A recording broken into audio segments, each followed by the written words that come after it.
My old house was rotting, windows cracked like veins in dead glass. And there he stood on the porch, the man who disowned me, staring into nothing like he was waiting for the past to come save him. He didn't recognize my car, or maybe he did. But what happened next will shock even those who thought they'd seen everything. But first, let's go back to the beginning.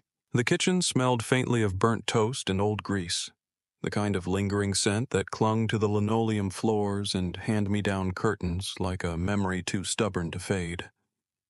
Outside, snow tapped at the windows, light and quiet, in stark contrast to the words that had just been delivered to me like a sentence.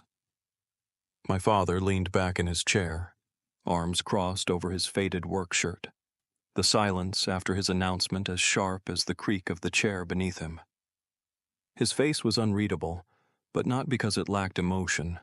It was hardened, as if he'd rehearsed this moment. There was no rage, no sadness, just resolve, like a man cutting dead weight before it dragged the whole ship under. I was that weight. Across from him, my mother's hands moved rhythmically over a stack of freshly folded towels. She didn't glance up once. Her lips were pressed into a thin line, eyes focused on the cotton patterns as though they held the answer to a question no one dared ask.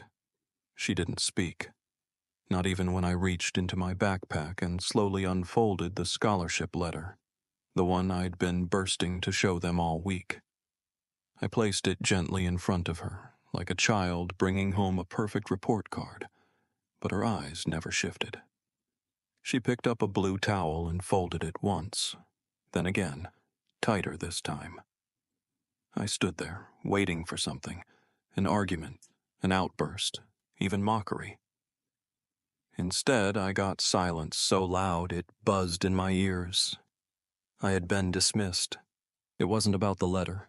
It wasn't even about college. It was about defiance, about me daring to want more than what had been deemed acceptable. My father's world was collapsing. The business he'd built with his bare hands was crumbling, contracts dried up, debts rising. And I, his only child, was refusing to stand beside him in the wreckage. That night, sleep didn't come. I lay in my childhood bed, eyes wide, staring at the ceiling plastered with fading glow-in-the-dark stars. They hadn't glowed in years. At dawn, I found my old suitcase, cracked vinyl, scuffed corners, waiting for me by the front door. Inside, my mother had packed my clothes with mechanical neatness. On top sat a folded $20 bill and a torn scrap of notebook paper with 7 words in my father's blocky handwriting. "Don't call us unless you change your mind." I stepped outside into the cold, the wind biting at my skin, and suddenly it wasn't pain I felt. It was freedom, and it terrified me. The first night in my car, I learned how silence can hum like a threat. The parking lot behind the 24-hour diner buzzed faintly with the overhead streetlights and the flickering neon open sign that never went dark. I curled up in the back seat of my rusted Honda Civic, hugging my backpack like a shield, too alert to sleep, but too exhausted to think. I kept the driver's license tucked under my thigh, just in case someone tried to break in. That wasn't paranoia. That was survival. I'd wake before dawn, slip into the gas station next door, splash cold water on my face, and dry off with fast food napkins. The air dryers weren't meant for dignity, but they were all I had. I'd emerge with wet hair and clean teeth, my laptop in hand, ready to attend community college through the free Wi-Fi leaking from the diner. I studied blueprints in between refilling ketchup bottles on the night shift and vacuuming office lobbies until my knuckles bled. I wasn't chasing a dream. I was dragging myself toward it with bitten nails and coffee-stained lecture notes.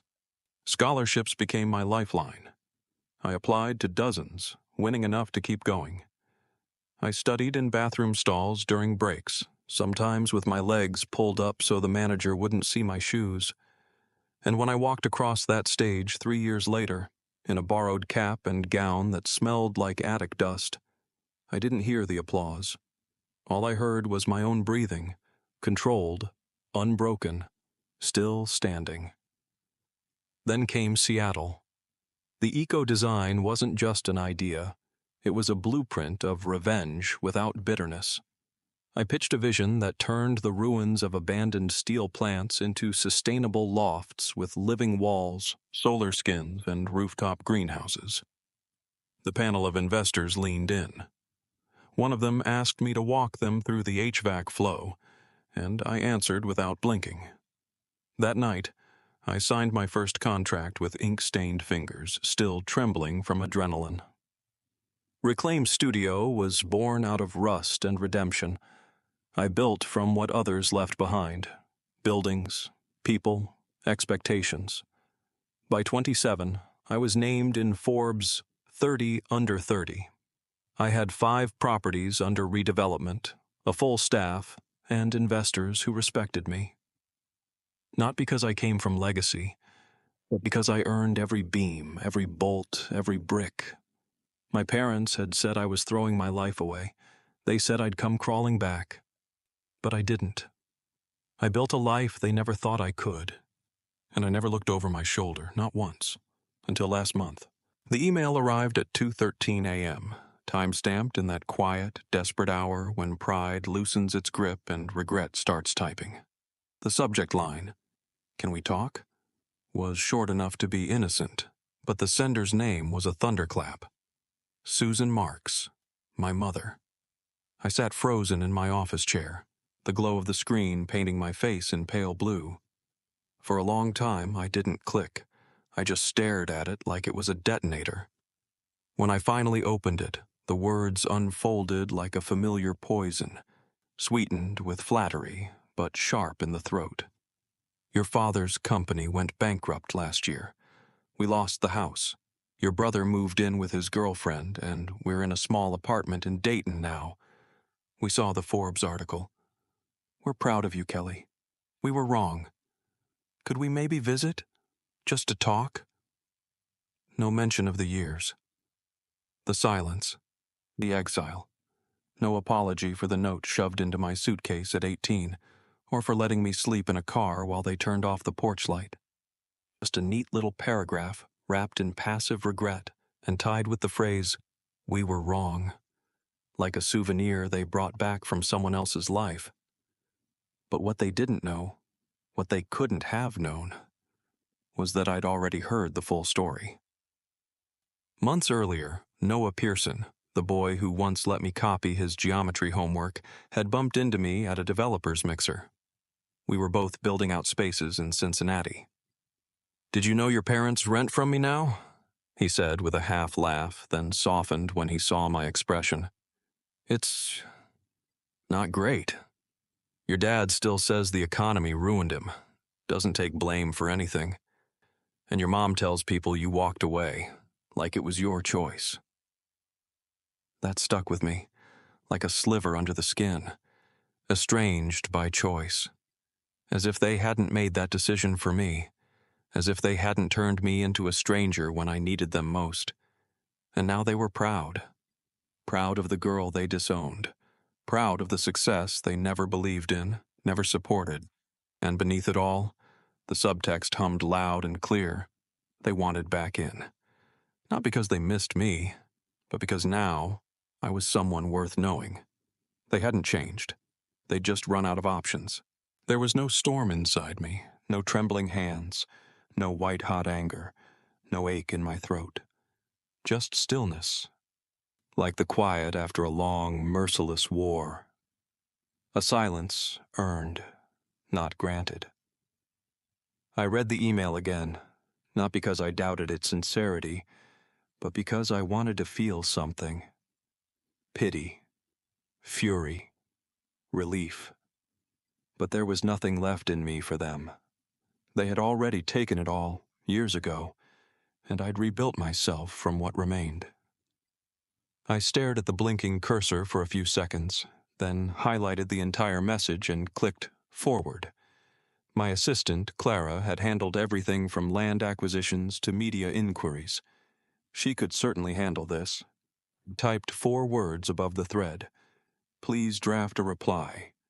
The draft arrived in less than 20 minutes. Clean, controlled, final. I appreciate you reaching out, but I built this life from the ashes of your rejection. You disowned me at my most vulnerable. I've found peace, and I won't trade it for guilt or nostalgia. I wish you well, but this chapter is closed.